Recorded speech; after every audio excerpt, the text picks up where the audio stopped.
Okay अस्सलाम वालेकुम students. आज हम कर रहे थे 4.5 के क्वेश्चन नंबर 1 का पार्ट 6 और पार्ट 5 पे पहले कर देख लेते हैं। पार्ट 5 में आप देखें कि ये आपके पास एक सीक्वेंस है और ये इनफाइनाइट सीक्वेंस है, ठीक है, इनफाइनाइट ज्योमेट्रिक सीक्वेंस है।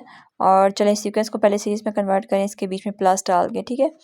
ओके A1 की वैल्यू ये आ जाती है, R की वैल्यू आपको पता है कि इससे डिवाइड करेंगे, सेकंड को फर्स्ट टर्म से या थर्ड टर्म को जो है सेकंड टर्म से डिवाइड करें, किसी भी को डिवाइड करके किसी के साथ भी डिवाइड करके आपका आंसर आ जाएगा R की वैल्यू, ठीक है।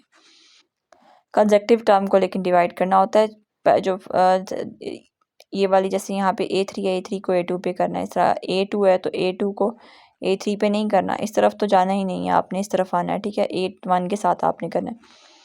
ओके R की वैल्यू आपके पास है वह लेस देन 1 है, तो उसके लिए मैंने बताया था अगर R की वैल्यू छोटी है तो इसके लिए हमेशा R बाद में लिखा जाएगा, ठीक है। तो यहाँ पे S इन्फिनिटी है इज इक्वल टू A1। ये सारा वीडियो के शुरू में मैंने समझाया है कि कब कैसे आपने किस बात को कैसे याद रखना है, ठीक है। जहाँ पे मैंने इस 4.5 का इंट्रोडक्शन यानी कि क्वेश्चन 1 के जो कुछ पार्ट्स हैं उसके शुरू में ही जो है वो इस सारी चीज़ों का कॉन्सेप्ट दिया हुआ है और बहुत आसान वर्डिंग में बताया हुआ था कि आपको भूले ना, ठीक है। तो चले यहाँ तक करने के बाद आपने यहाँ से देखें ये सॉल्व किया है, सॉल्व करने के बाद आपके पास ये चीज़ आ गई है, इसको रेशलाइज करेंगे तो हमारे पास इनको मल्टीप्लाई करेंगे तो मल्टीप्लाई करने के बाद आपके पास ये आंसर आता है, ठीक है।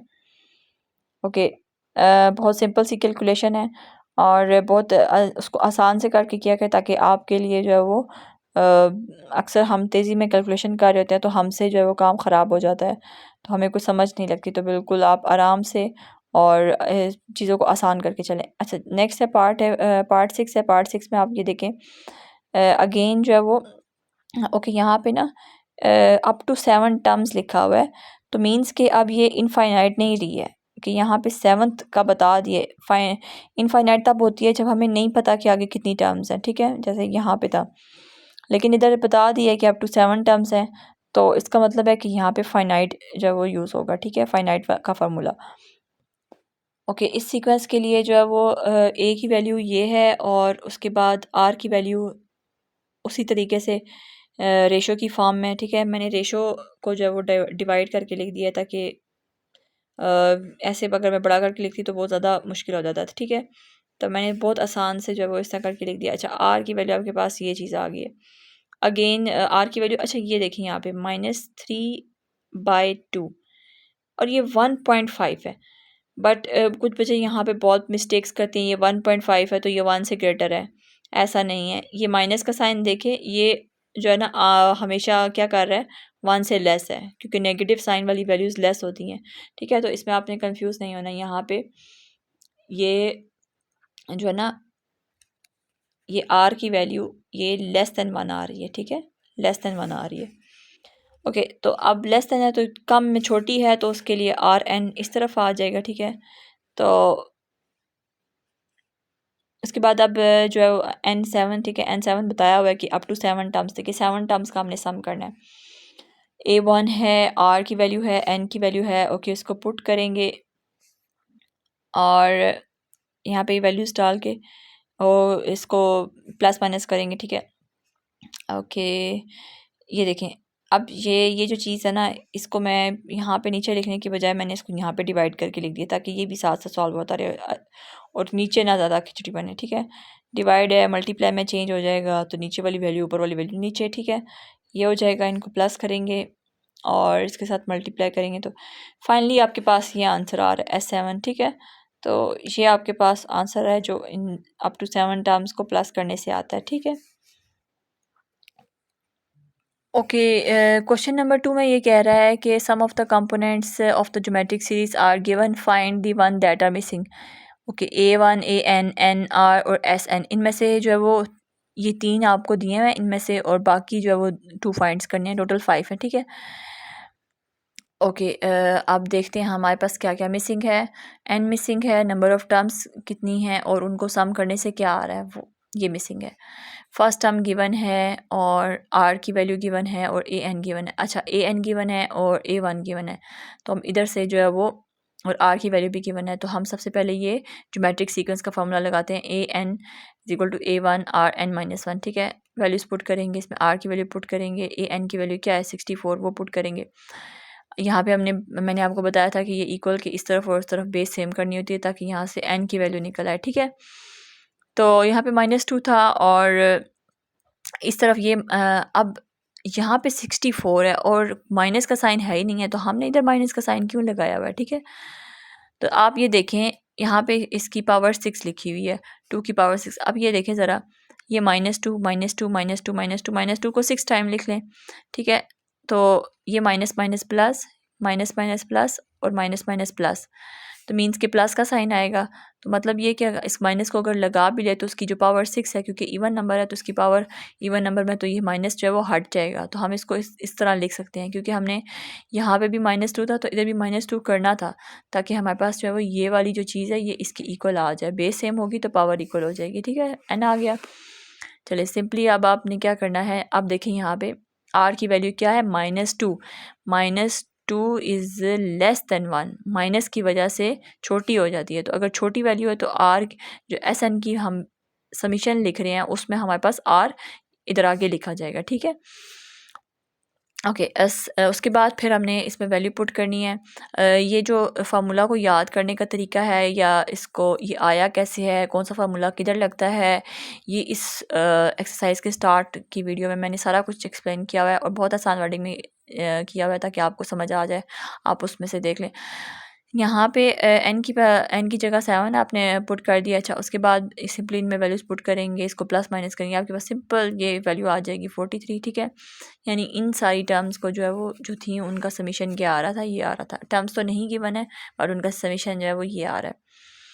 ओके नेक्स्ट इसका पार्ट है, इसमें आपके पास सेम उसी तरह आर गिवन है। अच्छा इस बार ना इन्होंने क्या दिया हुआ है, A9 दिया हुआ है।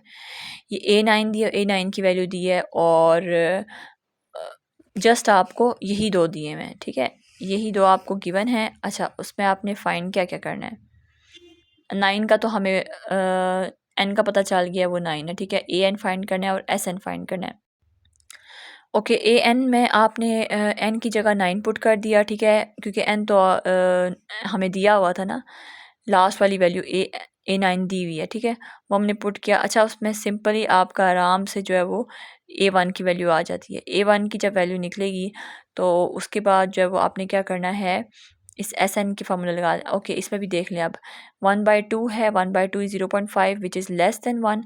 आर छोटा है 1 से, तो इसका क्या मतलब है, आर को दूसरी तरफ लिखा जाएगा माइनस के, ठीक है। चले 1/2 और एन की जगह आपने 9 लिख देना है, ठीक है। और ये यहाँ से कैलकुलेशन करने के बाद ये वाली चीज़ जो है वो डिवाइड में यहाँ पे इस तरह करके लिख दिया, फिर इसको मल्टीप्लाई में लिख देंगे, ठीक है। और जब हम इसको सॉल्व करेंगे तो यहाँ पे एस एन कैलकुलेशन आपने बहुत ही आराम से बहुत ध्यान से करनी है ताकि आपके लिए जो है ना वो मिस्टेक्स ना हो, ठीक है। ओके लास्ट पार्ट में आपको इसमें इसकी पार्ट में क्या गिवन है, आर की वैल्यू गिवन है, एस एन की गिवन है और ए एन गिवन है, ठीक है। चले हम वो लिख लेते हैं, A1 नहीं है, एन नहीं है। चले एस एन गिवन है तो हम एस एन से पहले स्टार्ट कर लेते हैं। एस एन डाला, ठीक है, और आर की वैल्यू -2 और -2 आप कैसे पता चला कि हमने एस एन यहाँ पे कौन सा ये वाला यूज़ करना है, ये फार्मूला यूज़ करना है। -2 है, -2 लेस देन 1 है, तो इसके लिए अगर छोटी वैल्यू है तो आर इस तरफ लिखा जाएगा, ठीक है, माइनस के बाद लिखा जाएगा। ओके फिर अब आप इसमें क्या जब इसमें वैल्यूज़ पुट करेंगे, ये वाली 3 नीचे आ रहा था, 3 को उस तरफ ले जाएंगे, ठीक है। और ए की आपने वैल्यू बना लेनी है ये वाली, ठीक है, ए इक्वल्स टू ए, ये वाली वैल्यू उठा के आपने उस तरफ ले जानी है, सही है। नहीं यहाँ से ना यहाँ पे आप ये जो A N is equal to A1 R N -1 है ना, इसके फार्मूले से यहाँ से जो A1 निकाला है, ठीक है, इस वैल्यू को आपने क्या करना है, इस अबव इक्वेशन में पुट कर देना है। चलेंगे देखें कैसे पुट करते हैं हम इस इक्वेशन में। यहाँ पे इस तरफ से जो है वो आ रहा है -189, ठीक है, इक्वल्स टू A1 की जगह क्या आ रहा है, -96 डिवाइडेड बाई -2 की पावर n-1। ओके और यहाँ पे 1 माइनस ब्रैकेट में -2 की पावर n, ठीक है।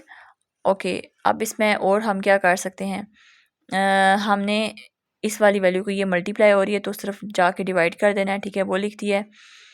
अब मैं इसको सेपरेट लिख सकती हूँ, 1 डिवाइडेड बाई -2 की पावर n माइनस वन और माइनस यहाँ पे -2n डिवाइडेड बाय -2, मतलब सेपरेट सेपरेट कर दिए। ये माइनस का साइन बीच में डाल के 1 के नीचे एक बार इसको लिख दिया और एक बार -2 की पावर n के नीचे एक बार इसको लिख दिया।